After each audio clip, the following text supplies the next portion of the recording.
I remember back on the first patch, I wasn't lucky to get Japart and had to rely on Natasha and my favorite durable first 5-star character, Bailu, that was always ready to revive my characters if I messed up with my healing timing. These two characters carried my account and I had to settle with 2 stars on the last floor of MOC because I don't have Zilla back then, even now still. So what is wrong with Bailu's kit at the moment? Why the more modern healers are better than her? First off, even though she is able to provide quite a lot of healing in one go, much like Locha, but it's pretty much what she mostly does, with just a bit more defensive buffs like increased max HP and damage reduction, which is not bad. But on the other hand, more modern abundance units like Huohu and Lingsha provide some offensive utilities on top of a lot of healing.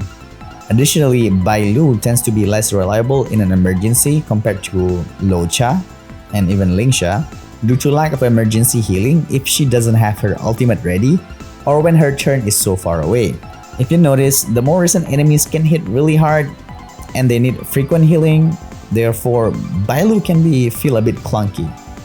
What makes it worse though, on top of that, she doesn't cleanse negative status, which makes her not a preferred option in some fights because some enemies will stack bunch of debuffs that can be quite deadly. Her revive challenge is neat, but now most challenges are more about killing the enemies before they kill you, so we don't want to die in the first place.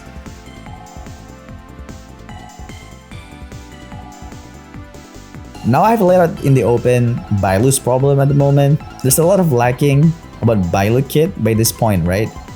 So let's see what kind of stuff we can try to fix Bailu's kit. What's up guys, KKaceh here, back with another discussion video of Honkai Star Rail. This is the 3rd video of the series, How Can We Buff a Honkai Star Rail character? I'm planning to do this periodically every time when there are characters that probably should be buffed. And for now, we have plenty of that due to the current power creep situations upsetting quite a decent number of players. If you're looking forward to hearing more discussion of that, do leave a like and subscribe to my channel so you know when the next video is here. Oh, also, we got confirmation on who will be the first set of characters that are going to buff from version 3.2 live streams. Specifically, these characters are Silver Wolf, Kafka, Blade, and Jingliu. So after this video, we're going to focus on these characters instead.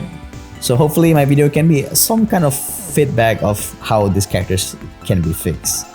Anyway, for this video though, this time we're going to analyze my first 5-star character, How Can We Buff Bailu?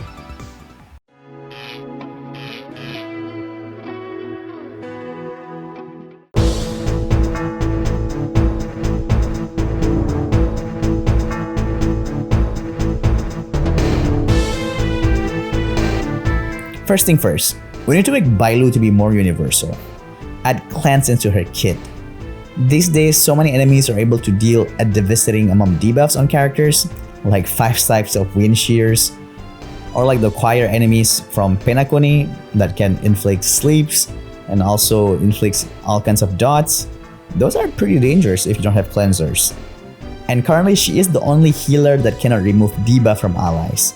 So that needs a hot fix ASAP. Honestly, just add that into her ultimate so it doesn't become too powerful. However, if the dev's still not willing to make Bailu able to do cleansings, instead, add an effect that characters with invigoration will also have debuff immunity or something. That way, it allows a playstyle that differs from other abundance unit, and that allows a unique playstyle for the players.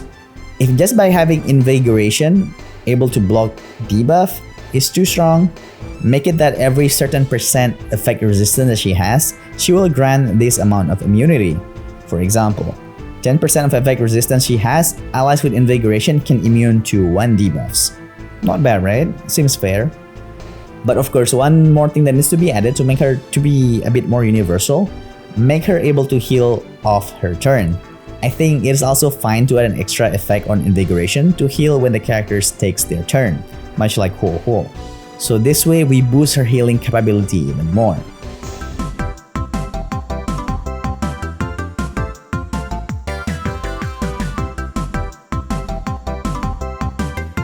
The second idea is that makes her to have a more utility outside just healing. The more modern abundance characters like Huo Huo, Gallagher, and Lingsha are either able to buff allies or they are also damage dealers themselves. So Bailu needs some of that as well. One way to do it is to introduce healing overflow. The game currently has that mechanics in the Divergent universe called Blazar, so I don't see why not that cannot be added into Bailu mechanics. Bailu's old kit already has the effect of increasing allies' max HP if the heals overflow, so why not add more effects on top of that?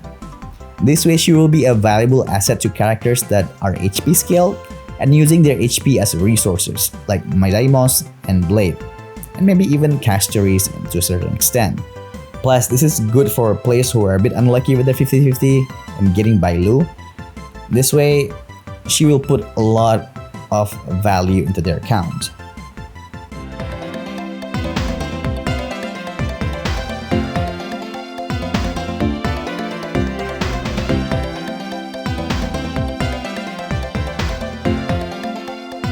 The last idea I have in mind is to make her to be a very niche and purely defensive. I think that can be achieved by making her able to increase aggro on characters that she primarily heals with her skill. It is a risky effect since your squishy unit can end up being gunned down, but if it is applied to characters that want to get hit like Blade and Maidaimos, they can pop off a lot easier thanks to this effect.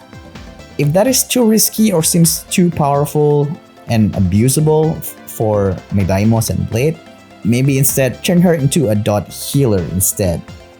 If allies with Invigoration get hit, they will 100% apply a unique lightning dots to the enemy that scales off her HP. Make it that the damage is small, but can have a lot of stacks, so it hurts more the longer the fight goes.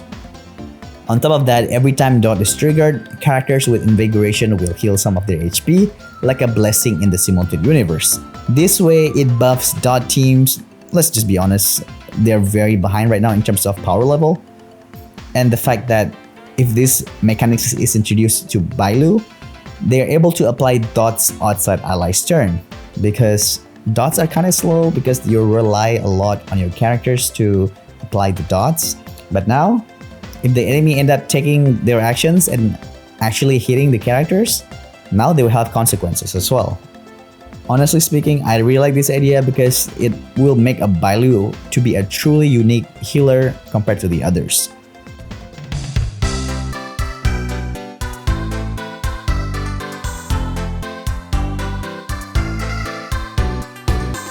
Well, that's all I gotta say about Bailu. Sounds like quite a major overhaul, isn't it?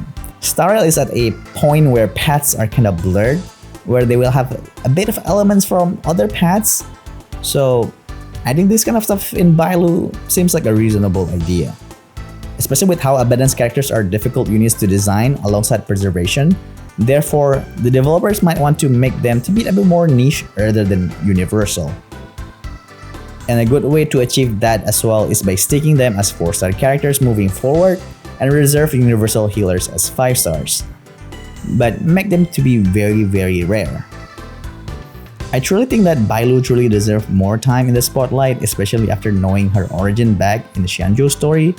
Maybe they should incorporate a little bit more of Bai Heng characteristic into Bailu. Do you have your own idea on how we can make Bailu great again? Do share your ideas in the comment section. Maybe we can come up with a very fun Bailu's kit that matches with the current meta. Also, which character do you want me to discuss next on how we can buff them? Currently, I'm planning to do Silver Wolf, a character confirmed to be buff at version 3.4, and then most likely I'm gonna do Welt because he's my favorite character. But if many of you are interested in other characters, do leave a comment and I will take that into considerations. Anyway, thanks so much for watching. If you like what you hear, do leave a like in the video and subscribe to my channel. I make Honkai Star Rail discussion video contents quite frequent, especially from a game design standpoint. I'm really excited to see how Star Rail is going to move forward with all of the interesting design choices that they are planning, but also how they're going to address the problems that arise with them. Anyway, I've yapped enough. Until the next video, stay sharp gamers. Oh, and don't forget to like and subscribe!